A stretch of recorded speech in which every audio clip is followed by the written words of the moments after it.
This is where our story begins. A scientific breakthrough without any consideration of the consequences. So nature did what it does and unleashed chaos. Jurassic World Evolution was one of my favorite games of 2018. Mind you, I didn't think it was one of the best games of 2018, but I played it obsessively for well over 100 hours across multiple platforms and had way more fun with it than I've had with most games in recent memory. Granted, a lot of that is down to my love of dinosaurs and the Jurassic Park franchise, but a lot of it is also down to the fact that it was just a really well-made and addictive game. My expectations from Jurassic World Evolution 2 then were quite high, and happily it meets pretty much all of those expectations. In building upon the foundations of its predecessor with smart tweaks and clever improvements, it does what any sequel should ideally do, especially in this genre. The moment-to-moment gameplay in Jurassic World Evolution 2 will be familiar to anyone who played its predecessor, or has spent any time with management simulators. It's Zoo Tycoon, but with T-Rexes and Velociraptors and Bronchiosauruses instead of lions and leopards and cheetahs. You look after the needs and health of your animals, manage the day-to-day workings of your park, and ensure that it's as attractive as a tourist destination as it possibly can be, in order to draw in larger crowds, allowing you to make more money and invest further in your very own Jurassic Park, or world. That's a captivating central premise, no matter how you look at it, but especially for fans of the franchise, the idea of taking on the challenge of succeeding where the likes of John Hammond and Simon Masrani failed has an undeniable allure. Personally, I would have been more than happy to devote dozens upon dozens of hours in Jurassic World Evolution 2 if it had brought over the gameplay of its predecessor as is. But as any sequel should, it makes plenty of iterative improvements upon that formula. Guest features, for instance, was the one area the first game was a bit of a disappointment for fans of the park building and management genre. And Jurassic World Evolution 2 takes some significant steps forward here. There are now multiple different kinds of guests divided into various categories, and each category is coming to your park looking for something different. Luxury guests want the best amenities that money can buy, while adventure guests are more about thrill-seeking and witnessing the biggest, scariest, toothiest prehistoric monsters brought back to life. You know, the kind that is essentially responsible for mad scientists like Dr. Henry Wu still having a job. Jurassic World Evolution 2 isn't very good at tutorializing this particular aspect of the experience, but once you get to grips with the nitty-gritties of management guest expectations and catering to their varied needs, the new system begins showing its strengths. That, of course, comes with other new features, such as building different kinds of decorations around your park to ensure that the guests who care about that kind of stuff are having a good time. Similarly, amenities and guest attractions are much more nuanced as well. Instead of placing down several different kinds of buildings, there's fewer building types for both amenities and attractions, but each offers much greater control over what kind of guest they'll cater to. Instead of just being able to decide whether a building will be focused on food, drink, or shopping, you can now also fill up empty slots to give it various other features and addendums, such as an ice cream parlor or a water feature, with each of these catering to a different category of guests.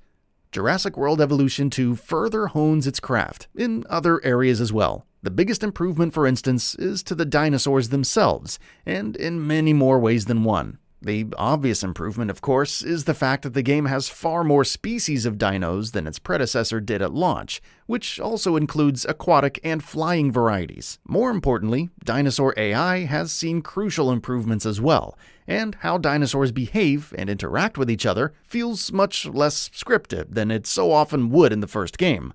A lot of that is down to the concept of territories, because rather than simply setting up an enclosure and then only paying it the barest of attention moving forward, you now have to keep an eye on the shifting territory of each dinosaur and adjust their enclosures accordingly in order to make sure that their basic needs for food, water, environment, and social interactions are being met. Another big addition is the scientists, who basically serve as the backbone of your entire operation. Jurassic World Evolution 2 tasks you with recruiting scientists, each of whom specializes in different categories, and have unique perks and attributes. For instance, while some might be better suited to looking after the health of your dinosaurs, others are faster at researching and unlocking things for you. That means you have to ensure you have a well-balanced team at your disposal, and having depth in your squad is equally important, because overexerting a scientist can lead to them becoming unrested, and, in turn, disgruntled with your management, which, in the world of Jurassic Park, is just another way of saying the scientist didn't get 8 hours of sleep and is now going to sabotage your park and cause the deaths of hundreds of innocent guests. So, be kind to your employees. Meanwhile, there's also a new Paleo medical facility, which, as its name suggests, is dedicated to ensuring your prehistoric attractions are in the best of health. This building is the hub for identifying any sicknesses or injuries incurred by your dinosaurs, and while minor injuries like lacerations or less serious illnesses are still dealt with by your park rangers, more serious cases like concussions and fractures need you to tranquilize the dinosaur in question and transport it to the medical facility. And of course, there are various quality of life improvements here as well. As you may have expected, rangers and capture teams, for instance, can now lock onto dinosaurs when aiming, which means manually controlling them is much less annoying than it used to be in the first game. Speaking of rangers, they now operate on recurring patrols that see them automatically checking in on all the enclosures they've been assigned to, which means you no longer have to manually keep ordering them to check on your dinos. The biggest quality of life upgrade, however, is the ability to pause and speed up time. The first Jurassic World Evolution had a lot of downtime as you waited for things, waited for some research to be completed, or waited for dinosaurs to be hatched, or waited for a building to be constructed. The fact that you can now speed through that downtime, or that you can pause the game when things are going horribly wrong, just so you can take a breath and set things in motion for your recovery plan, is a huge, huge improvement over the first game. One area where Jurassic World Evolution 2 is a bit of a disappointment is the campaign. One of the biggest reasons for that is the fact that the game is set after the events of Jurassic World Fallen Kingdom, which means, spoilers for Fallen Kingdom, that there are dinosaurs out and about in the whole world now, running freely through civilized and uncivilized locations alike.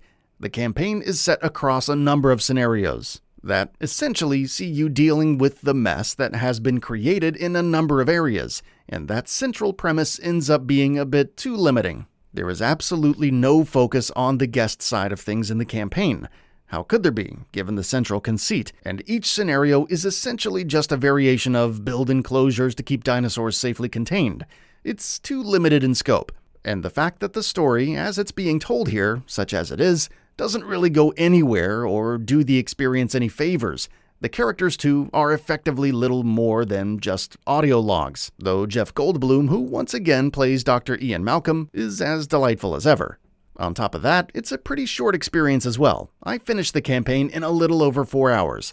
Ultimately, where the campaign in the first game was a packed, dense, and fully featured experience, Jurassic World Evolution 2's campaign feels like a restrictive tutorial that ends up ignoring some of the best parts of the game. Offsetting a lot of that disappointment, thankfully, is the new Chaos Theory mode, which is a collection of 5 what-if scenarios, one from each movie, that you're tasked with managing in order to successfully avoid the failures that doomed these situations in the movies. Each scenario is long and densely packed full of interesting challenges and unique situations to deal with. Chaos Theory mode allows the full gamut of the game's systems and mechanics to breathe and shine, and ends up becoming the highlight of the entire experience. And of course, I'd be remiss not to praise Jurassic World Evolution 2 for its production values. This doesn't come as a surprise, of course, considering how good the first game looked, but Jurassic World Evolution 2 deserves props here nonetheless. The game is brimming with love and adoration for the series in everything from its core mechanics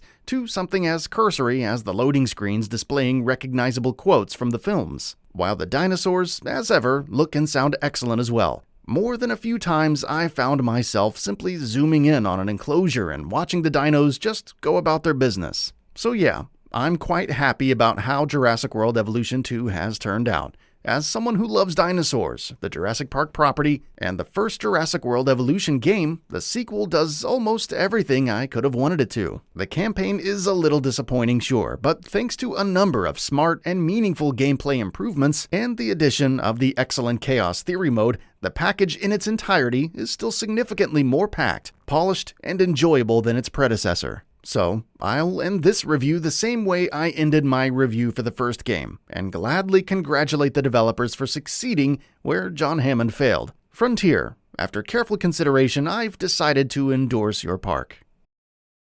And that brings us to the end of the video. A quick request: we upload new videos every single day, and if you like what we're doing, please consider subscribing. It really helps us out. Also, don't forget to enable all notifications by clicking the bell icon so that you can receive daily video updates. Thanks for watching.